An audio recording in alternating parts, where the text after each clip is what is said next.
संस्थेचं लॉटरीनं पक्षी खरेदीवर कंपनीनं लॉटरी ठेवलेली होती। त्यात इंडिका गाडी आणि काहीतरी बक्षीस अशी होती, पण त्यात कर्मधारक संयोगानं चांगले हे होतं, आम्हाला संस्थेला ती लॉटरी लागली इंडिका गाडीची। 4 वर्षे 3 वर्षे वापरल्यानंतर तिची जरा कंडिशन बिघडली म्हटल्यावर ती विकायची ठरली। बोर्डाचा ठराव आहे आणि ते विकत असताना जे सरकारी लायसन्स होल्डर आहेत पुण्याचे शंकर शेठ, त्यांनी ह्या लिलाव बोलला आणि हा लिलाव जाहीररित्या आमच्या सगळ्या संचालकांच्या मध्ये बोलला आणि हे सगळे पैसे रेकॉर्डवर जमा घेतलेत, ताळेबंदाला जमा आहेत, किर्दीला जमा आहेत, पण त्यांनी बघायला पाहिजे ना, पण तुम्ही किती खोटं बोलताय हे लोकांसमोर आलं ना। त्याच्यात एवढं सगळं जमा करून खर्च करून केलेलं असताना ती बाजीराव होडगेंनी विकली आणि बाजीराव होडगेंनी जी वापरत होती ही किती खोटं बोलतात बघा। संस्थेची गाडी संस्थेच्या कामासाठी वापरली जाते।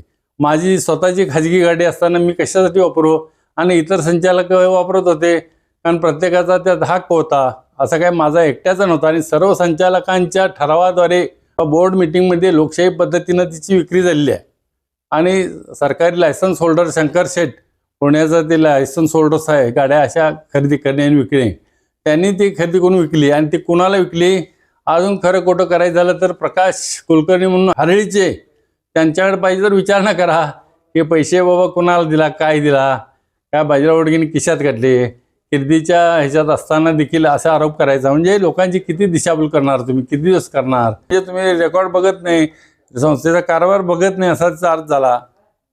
सगळे उगाच आरोप करायचा। त्या गाडीचे पैसे जमा आहे की नाही हे बघायच्या आधीच गाडीचे मालकी हक्काप्रमाणे वापरली, मालकी हक्काप्रमाणे पैसे खिशात घेतले।